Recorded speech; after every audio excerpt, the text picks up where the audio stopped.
When you complain, you make yourself a victim. I'm going to finish the quote in a second, but Eckhart Tolle helped me leave an abusive marriage and find the freaking love of my life. I was in an abusive relationship and I was super desperate. I was in Australia and I'm teaching freaking yoga and meditation, so I'm trying to be the best version of myself, but I'm really suffering. And at this point, I was like starving myself because my body was the only thing I could control. And I felt like I was in this all alone, which I really think is one of the worst places you can be. So just know that you're not in this alone, sister. Like, we know what it feels like to suffer.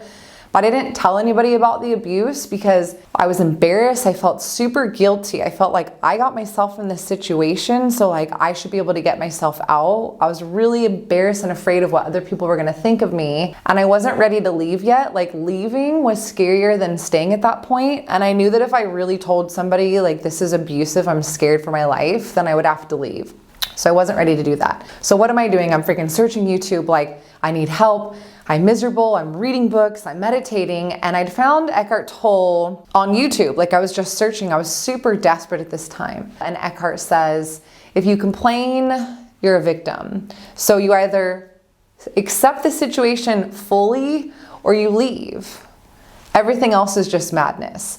So I would meditate on this like 50 times a day because every time we fought, I mean, it was crazy. Like, I would literally jump out of the car like as I felt he's gonna attack me with no shoes on, no money, no freaking water. I found this trailer park on the beach that I could hide in. Like, he would drive around looking for me and I would stay there all day underneath a tree, and like I would have my little Eckhart Tolle book and I would read it. So I'd meditate on this all day. I'm like, well, I'm obviously not accepting it. Like, I secretly hate him. I feel miserable. I feel powerless. I'm in this marriage and I hate him.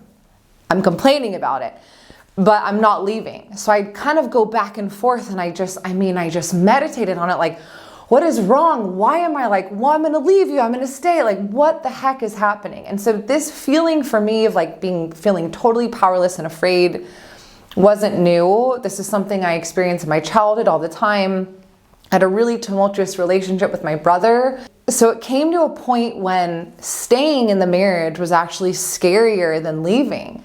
And I feel like this quote by Eckhart had been planted in my head, and I was in the marriage for 1.5 years, so it took me a while. I didn't do this immediately. So just know, if you're struggling, there's hope. Like, just because you heard of someone else that like fixed their life in a second, it's okay. Like, you need time to build strength sometimes, and that's okay. You can still do it. Like, I believe in you. If I could do it, I know you can do it. So the seed was planted, and I prayed for help.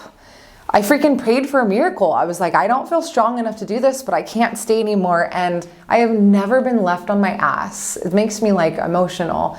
I've never been left when I've really, really asked for help and I've prayed, and I had this miracle come to me, this coming out of nowhere, amazing experience. And I got this opportunity to leave. Because no money, right? And abusive relationships, they control everything.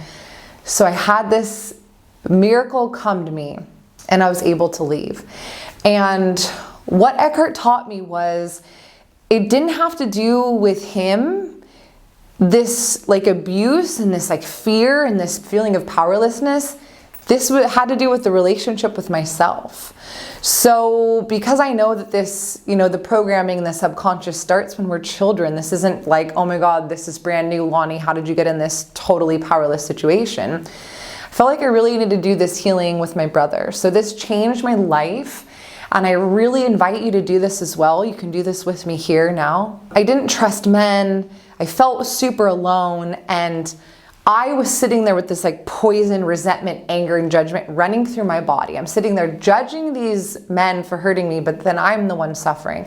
So one of my coaches said, okay, so Lani, picture your brother as a little kid. Like, would you still want to like go like crazy on him? And my brother's like, just this vision came to me of when we used to go swimming in the pool at my uncle's house. I'm gonna invite you to pick someone in your life who you feel has taken your power and hurt you or abused you or done you wrong, and you just have this resentment and it's making you sick and it's holding you back and you feel suffocated and you can't breathe, and you know that you need to let go of this to move forward. So pick that person, and I want you to visualize them as a child. So I go to the swimming pool. we're having so much fun. And so I see my brother in the swimming pool he's so cute with big green eyes, all tan, so full of life. And I see that he's like choking on water and drowning.